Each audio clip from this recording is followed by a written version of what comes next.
Doutor, por favor, explica pra gente o que é narcolepsia. Narcolepsia é como o nome está dizendo, narcolepsia, é ataque de sono, né, é sonolência. Então é uma doença que se caracteriza por ataques de sono. Geralmente são pessoas sonolentas durante o dia e muitas vezes é acometida de um sono incontrolável. E geralmente numa situação mais monótona. Então o sono vem e a pessoa é obrigada até mesmo a cochilar durante alguns minutos e depois ela volta e retoma o que estava realizando. E hoje se sabe que a narcolepsia é uma doença de natureza genética, né, o gene da narcolepsia. E ela tem uma evolução relativamente benigna, mas do ponto de vista social, profissional, atrapalha muito a vida daquela pessoa. Começa na infância, adolescência, e tem períodos que eventualmente até o narcoléptico melhora. Agora, do ponto de vista de quadro clínico, né, da narcolepsia, existe uma manifestação que é muito característico, que é a pessoa perder a sustentação do corpo, perder o tônus muscular. Então, geralmente, quando leva um susto, ou eventualmente está rindo, conta-se uma piada, por exemplo, a pessoa começa a rir, e ela bambeia as pernas, ela pode cair. Então a gente chama de cataplexia, é o termo que se dá para isso aí. Faz parte do quadro clínico da narcolepsia. Outra manifestação é a paralisia do sono, que é exatamente durante o sono a pessoa está acordando e não conseguir mexer o corpo. É paralisia do sono. E algumas alucinações que podem acontecer durante o sono. Então esse é o quadro clínico da narcolepsia. Mas aí é importante falar o seguinte, tem muita gente que tem paralisia do sono e não é narcoléptico, não é a doença, porque é uma manifestação do sono que pode acontecer em algumas pessoas sem problema nenhum. Agora, o que é a narcolepsia? Por que dá esse ataque de sono? Se a gente imaginar durante o sono, tem várias fases do sono, tem estágio do sono, que depois a gente pode comentar um pouquinho mais, mas existe uma fase do sono que a gente chama de sono REM, que vem do inglês Rapid Eye Movements, movimentos oculares rápidos. E é a fase dos sonhos. E a fase dos sonhos é quando a gente está paralisado. Então, quando esse sono REM entra na vigília, é o que dá o ataque de narcolepsia. Então, o ataque de sonolência é um ataque onde entrou o sono REM. A cataplexia é a perda do tônus muscular, quer dizer, que acontece já no sono REM. Por isso que ele cai. Por isso que ele perde a sustentação do corpo. Então, todas essas manifestações da narcolepsia decorrem exatamente da entrada desse sono REM durante a vigília. Doutor, dentro disso que o doutor está falando, uma pessoa com esse problema, narcolepsia, é aquelas pessoas que não também têm uma dificuldade ao acordar? Você chama, você mexe, a pessoa não acorda, tem alguma relação? Tem alguma relação, mas agora, se a gente imaginar assim, toda a sonolência excessiva que acontece, tem muitas causas. Okay. Nem todo mundo é narcoléptico. Embora a narcolepsia é difícil o diagnóstico assim, porque ninguém pensa. A gente encontra durante a vida pessoas que sofrem com essa sonolência excessiva e nunca nenhum médico fez o diagnóstico de narcolepsia. Ele carrega esse problema durante muitos anos. Isso não é só no Brasil, isso é no mundo inteiro. Hoje está se fazendo mais diagnóstico de narcolepsia, mas tem que se pensar nessa doença, o médico tem que saber. Agora, se eventualmente um adolescente, hoje a gente vive numa sociedade privada de sono, então a gente está dormindo muito pouco. É claro que isso aí vai dar sono durante o dia. Se a gente tem que dormir 8 horas por noite, vamos dar um exemplo, e o adolescente está dormindo, por exemplo, umas 4 horas, ele está privado de sono, isso vai ter uma repercussão de sonolência. Trabalhadores, né, que trocam o dia pela noite vão ter sonolência durante o dia. E existem outras situações que também levam à sonolência, que não é um narcoléptico. Então você tem sonolências, por exemplo, o dormidor longo, que é aquele indivíduo que muitas vezes ele tem que dormir mais de 6, 7 horas por noite, ou até mais de 8, 9, 10 horas. Então, realmente é um indivíduo que dorme muito e chega de manhã ele tem muito sono, ele precisa dormir bastante. Então, a gente dá um termo para isso, a gente chama de hipersonias. São indivíduos que precisam dormir bastante. Então, são variações de um sono normal. Mas o grande problema hoje em adultos, principalmente homens em adultos, que têm sonolência durante o dia, que a gente está cansado de ver aí no dia a dia, pessoas que estão dormindo em todas as situações, não consegue ficar muito tempo acordado, dorme no trânsito, é o grande problema respiratório hoje do sono, que nós chamamos de apneia do sono.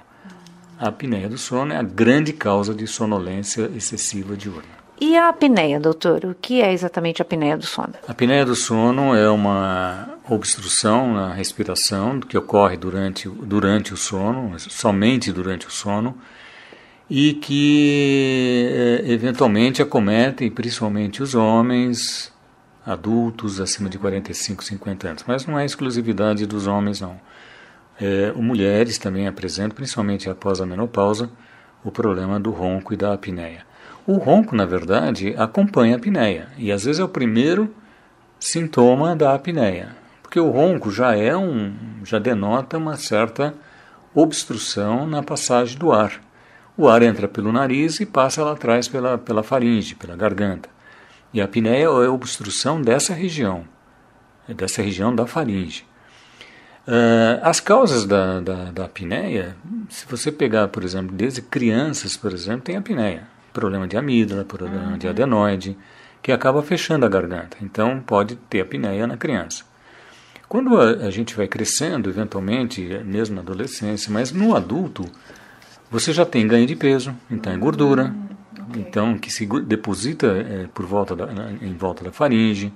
Você tem a própria flacidez dessa musculatura, por isso que vai aumentando. Quer dizer, com a idade, a incidência da apneia vai aumentando.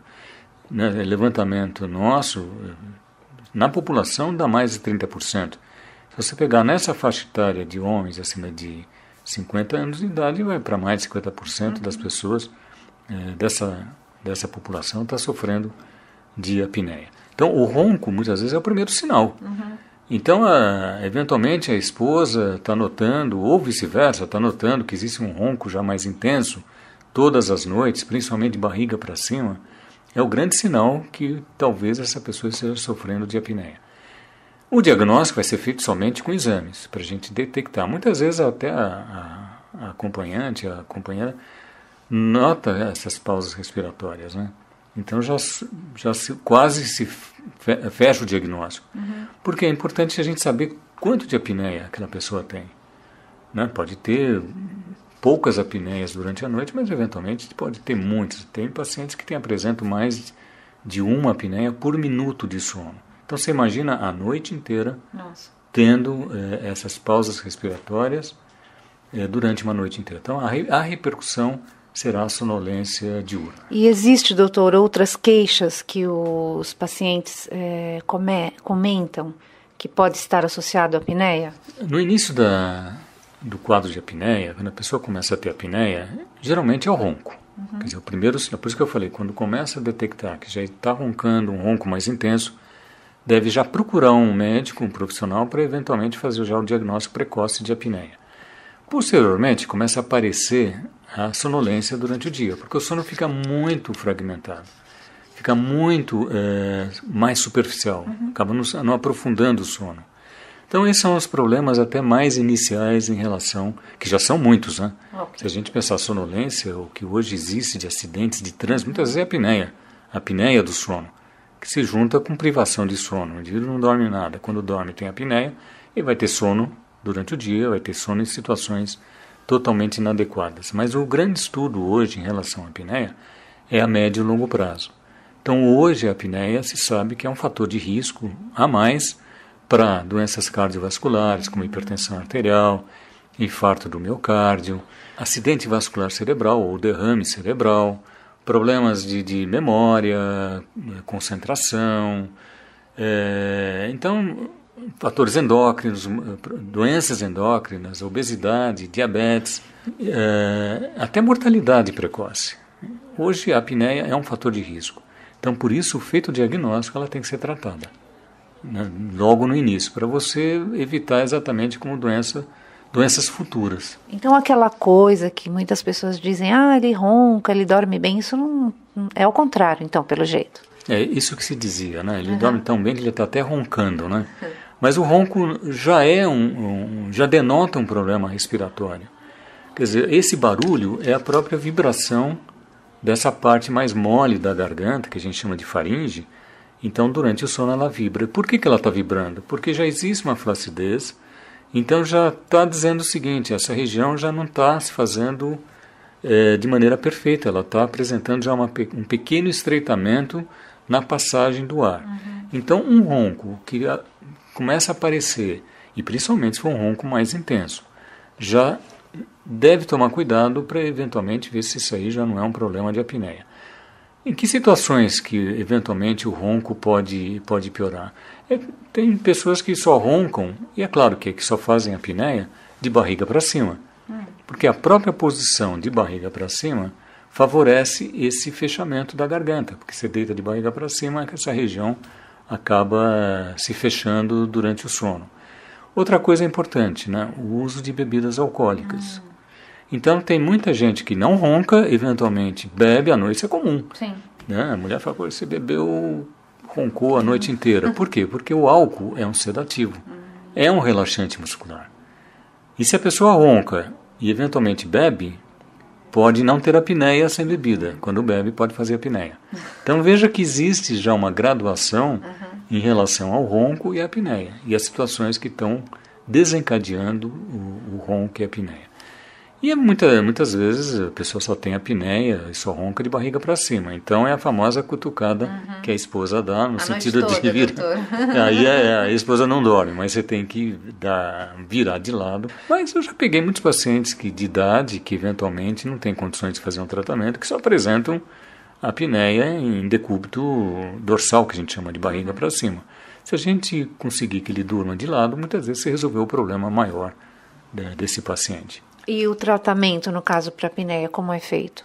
Como a apneia e o ronco, consequentemente, ele está dentro aí de várias causas, eventualmente, a gente tem que ver o que está provocando esse fechamento da garganta, quer dizer, a gente chama de apneia. Claro, uma criança que tem apneia, muitas vezes é um fator anatômico, obstrutivo, é um problema de adenoide, de amígdala. Então, muitas vezes o tratamento vai ser cirúrgico. O otorrino vai lá operar e melhorar as condições das vias aéreas. Mas o grande problema do idoso, né, a pessoa já adulta, com mais de 50 anos, começa a ter apneia, vão se juntando fatores, as causas da apneia. Então, ganho de peso, por exemplo. Então, tem que perder peso.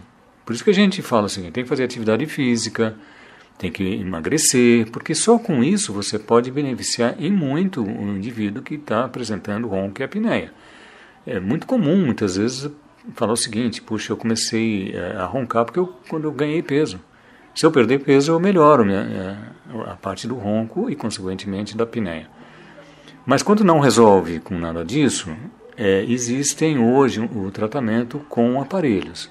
Nós temos dois tipos de aparelhos. Um que é o mais usado e que você indica em quase todos os casos de apneia dos adultos, que é um aparelho chamado CPAP, é uma sigla do inglês que indica pressão aérea positiva, ou seja, é um ar comprimido, é um aparelhinho que fica na cabeceira, capta o ar ambiente e joga por um caninho que vai entrar pelo nariz. Existe uma máscara pequenininha que se coloca no nariz e à noite você liga. Esse arzinho que entra pelo nariz passa atrás da garganta e impede que a garganta se feche. Então, é o tratamento hoje de escolha para a apneia, é o chamado CPAP. Tem que usar sempre, eventualmente, porque a apneia é um fator mecânico. Se você não usa, a garganta fecha. Então, esse é o grande tratamento hoje da apneia. Tem outros aparelhos, tem um aparelhinho que se coloca dentro da boca, a gente chama de aparelho intraoral, que é o dentista que confecciona, mas geralmente para ronco e para apneias leves. Quer dizer, poucas apneias durante o sono. Já quem tem um grau maior de apneias é o CPAP. Então, hoje, a apneia tem tratamento, quer dizer, você tem que abordar o indivíduo num todo, perdendo peso, evitar a bebida alcoólica à noite, muitas vezes só com isso você já melhora bastante, e a indicação do CPAP. Tudo isso é feito em laboratório, para você ver qual é a pressão desse ar que vai ser utilizado nesse aparelho, para ser efetivo no tratamento da apneia.